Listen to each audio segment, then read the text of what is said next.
ইয়াতে আজি প্ৰথমতেতো তেখেতসকলক এণ্টায়াৰ কৰ্তৃপক্ষ ইনক্লুডিং ডক্টৰ অৰূপ কুমাৰ নাথ প্ৰথমতে আজি 2 বছৰীয়া এনিভাৰ্চাৰীৰ কাৰণে কংগ্ৰেচুলেট কৰিছোঁ আৰু লগতে মই আজি প্ৰথম এইটো যিটো ৰবটিক চাৰ্জাৰী দেখিছোঁ মই অলৰেডি আছে আগত কিন্তু যিটো দেখিছোঁ আৰু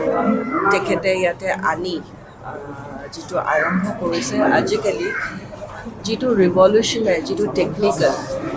আৰু যিটো সেইটো এখন iUKDয়ে আৰম্ভ কৰিছে তেখেতসকলে এতিয়া যেতিয়া কথা পাতি আছোঁ তেখেতসকলে কৈছে যে 130 যেতিয়া হেল্থ কেম্পছবিলাক কৰে বিভিন্ন ধৰণৰ ভেৰাইটি অফ বেমাৰীখিনি পায় বা ডাইৰেক্টলি তেওঁলোকে কৰে আৰু তেখেতসকলে ইয়াতে যিটো আহি কাৰণ এতিয়া এটা দুটা কেছ কৈ আছিলে সাংঘাতিক কেছ য'ত চেন্নাইৰ পৰা উভতাই পঠাইছে কিন্তু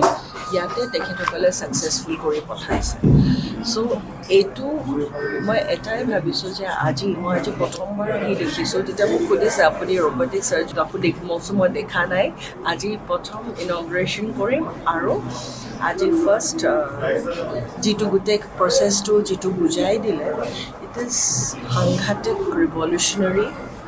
আৰু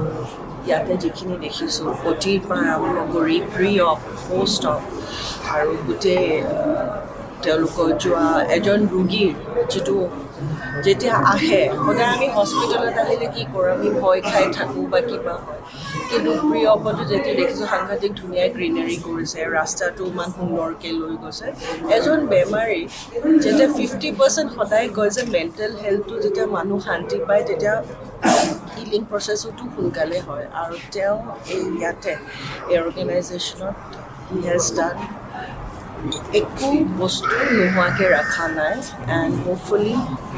আশা কৰিছোঁ ডেট আৰু যিমান ৰিভলিউশ্যনাইজ হৈ গৈ থাকে তেওঁ আৰু আনি গৈ থাকিব আৰু ভৱিষ্যতে অলৰেডি তেখেতে অকল নৰ্থ ইষ্টৰে নহয় বাংলাদেশ পৰ্যন্ত বাহিৰৰো পেচেণ্ট আহিছে ইয়াতে আশা কৰিছোঁ যে এইটো এটা ইণ্টাৰনেশ্যনেল হাবলৈকে কনভাৰ্ট হয় খুব হাৰ্ড ৱৰ্কিং তেখেত বিৰাট যিটো মেডিকেলতেই হওক ইণ্ডিয়াত ৰেংক কৰা বা খুব ভাল মেডিকেল হেৰি হয় চ' আমি proud date we have gut ছাচ a good surgeon আমাৰ অসমত নগাঁৱতে আমি ওচৰতেই আছে আমি দূৰত বিচাৰি যাব নালাগে আৰু সকলোৱে আৰু তেওঁলোকে যেতিয়া মানুহক এপ্ৰ'চ কৰে আপোনালোকে হয়তো জানি এটাই কৈছোঁ যে ইয়াতে লেটেষ্ট টেকন'লজিখিনি আছে আৰু আটাইতকৈ ভাল ডক্টৰখিনি আছে আশা কৰিছোঁ যে গড ব্লেছ হিম আৰু এইটো এটা মেডিকেল টুৰিজমলৈকে কনভাৰ্ট হয় আৰু দেশ বিদেশৰো যাতে মানুহ আহি ইয়াতে লেটেষ্ট টেকন'লজিটো ইয়াতে তেওঁলোকে হেৰি কৰিব পাৰে থেংক ইউ